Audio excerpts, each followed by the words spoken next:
ब्रेकनंतर आपलं पुन्हा एकदा स्वागत। बाळासाहेब ठाकरे यांच्या पुतळ्याला अभिवादन केल्यानंतर आता मुख्यमंत्री बोलतात। अधिकार दिला आणि संपूर्ण हिंदुस्थानात हिंदुत्वाची गर्जना केली।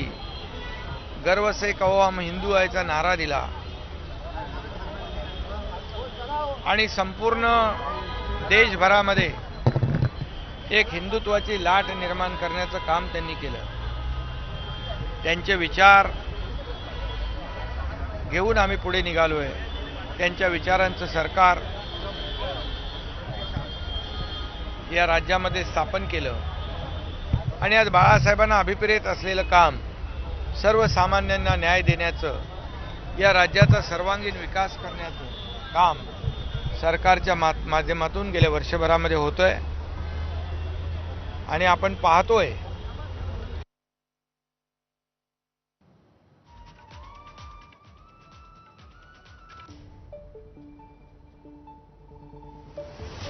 बाळासाहेब ठाकरे यांच्या पुतळ्याला पुष्पहार आता मुख्यमंत्री एकनाथ शिंदे यांनी अर्पण केला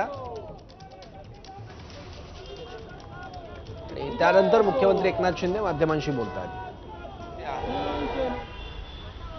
शासनाच्या प्रत्येक सवलती, शासनाचे प्रत्येक निर्णय, शासनाच्या प्रत्येक योजना लोकांपर्यंत पोहोचल्या पाहिजे असं बाळासाहेबांची संकल्पना होती आणि ती देखील आम्ही पूर्णत्वास नेतो शासन आपल्या दारीच्या माध्यमातून।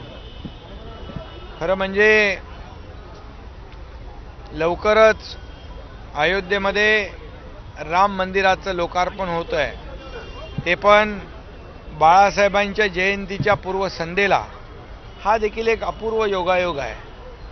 बाळासाहेबांचं स्वप्न होतं की अयोध्येत राम मंदिर व्हावं, तसंच लाखो करोडो राम भक्तांचं देखील स्वप्न होतं अयोध्येमध्ये राम मंदिर व्हावं आणि हे स्वप्न या देशाचे आदरणीय प्रधानमंत्री नरेंद्र मोदी साहेब पूर्ण करतायत।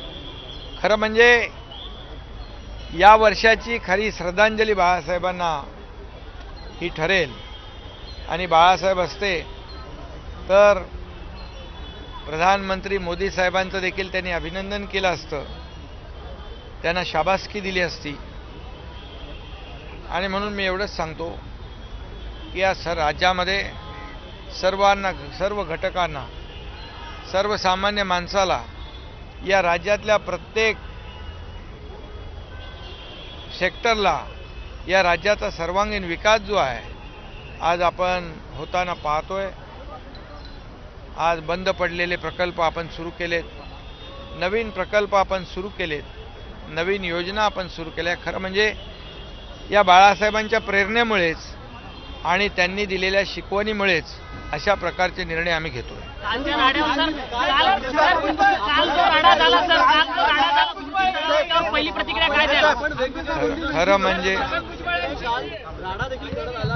खरं म्हणजे बाळासाहेबांच्या स्मृती दिनाला कुठलाही वाद विवाद, संघर्ष किंबहुना गालबोट लागू नये म्हणून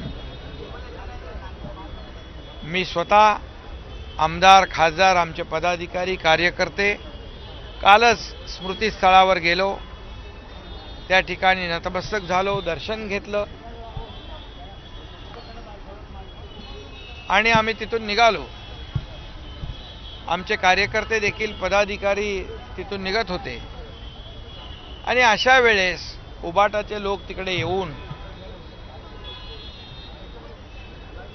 बाळासाहेबांच्या पुण्यतिथीच्या पूर्वसंध्येला त्याला गालबोट लावण्याचं काम त्यांनी केलं। खरं म्हणजे त्यांना तिथे येण्याची खरं आवश्यकता नव्हती। मी आजही तिकडे मुख्यमंत्री म्हणून दर्शनाला जाऊ शकलो असतो, आमचे कार्यकर्तेही जाऊ शकले असते, परंतु वाद नको, चांगल्या कार्यक्रमामध्ये गालबोट नको, हे बाळासाहेबांना न आवडणाऱ्या गोष्टी आहेत।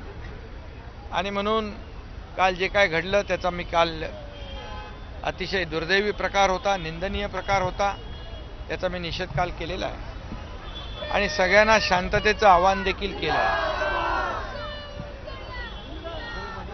बाळासाहेबांची शिकवण आचरणात आणण्याचं काम आम्ही करतोय। आज बाळासाहेबांचे विचार तर त्यांनी 2019लाच सत्तेची खुर्ची पटकावली त्यावेळेसच गमावलेत। आम्ही बाळासाहेबांचे विचार घेऊन पुढे चाललोय आणि बाळासाहेबांच्या विचाराप्रमाणे भूमिका घेऊन आम्ही सरकार चालवतो।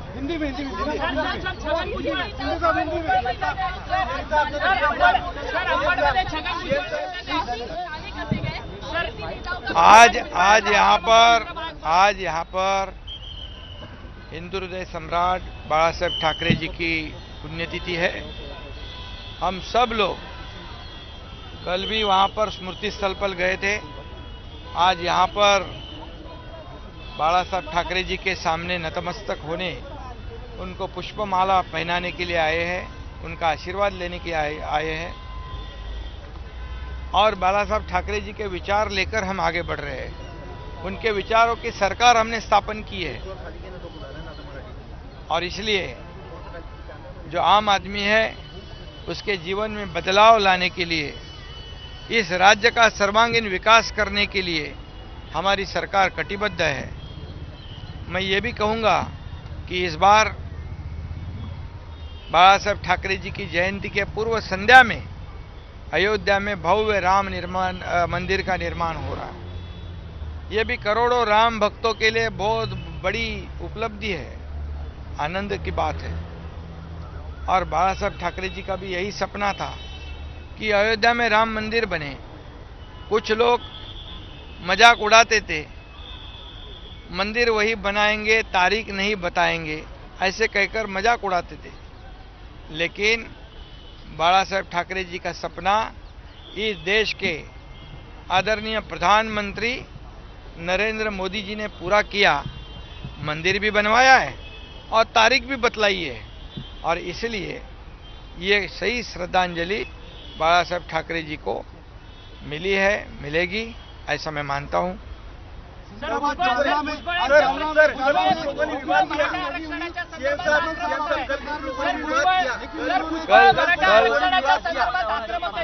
कल जो विवाद हुआ है उसकी निंदा मैंने कल कर दी है। आज हम लोग जाकर दर्शन ले सकते थे वहां पर, लेकिन कोई भी अच्छे काम में वाद विवाद ना हो, वहां पर संघर्ष ना हो, इसलिए कल वहां दर्शन लिए हमारे सब कार्यकर्ताओं के साथ।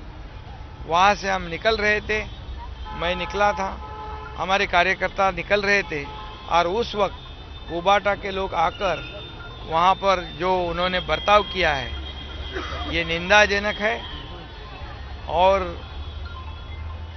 इसलिए मैं उसकी निंदा कल ही कर चुका हूं, क्योंकि बाळासाहेब ठाकरे जी के पुण्यतिथि में ऐसा बर्ताव करना ये उनको शोभा नहीं देता है। उनके पैरों तले जमीन खिसक चुकी है। हाल ही में हुए ग्राम पंचायत के जो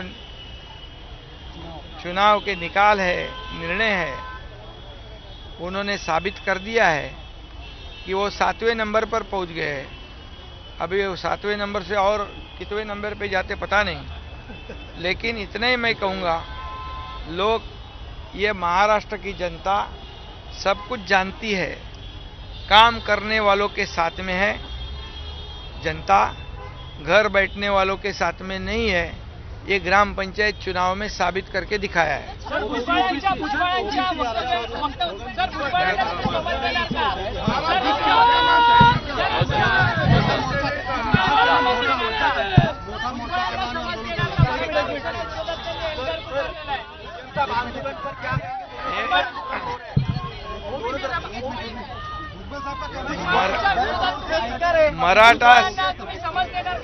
मराठा समाजाला आरक्षण देताना, त्यांना न्याय देताना ओबीसी समाजावर बिलकुल अन्याय आमचं सरकार करणार नाही आणि त्यांच्या हिश्श्याचं आरक्षण किंबहुना इतर कोणत्याही समाजाचं आरक्षण कमी न करता मराठा समाजाला आरक्षण देण्याची भूमिका सरकारची आहे, ती कायम आहे।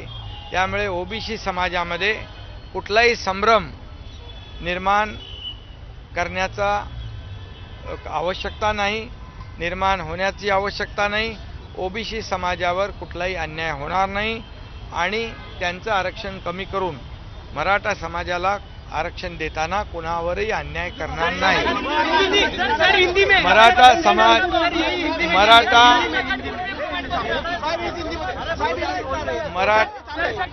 मराठा समाज को आरक्षण देते हुए ओबीसी समाज के ऊपर सरकार अन्याय करेगी नहीं। ओबीसी का आरक्षण कम नहीं करते हुए मराठा समाज को न्याय कैसे मिले, ये सरकार की भूमिका है और मराठा समाज को आरक्षण देते हुए अन्य किसी भी समाज का आरक्षण कम नहीं होगा, उनके ऊपर कोई अन्याय नहीं होगा। ये स्पष्ट भूमिका सरकार की है।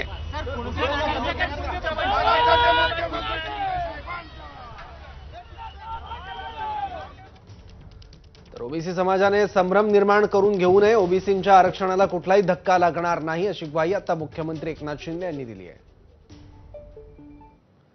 आणि या बातमीचे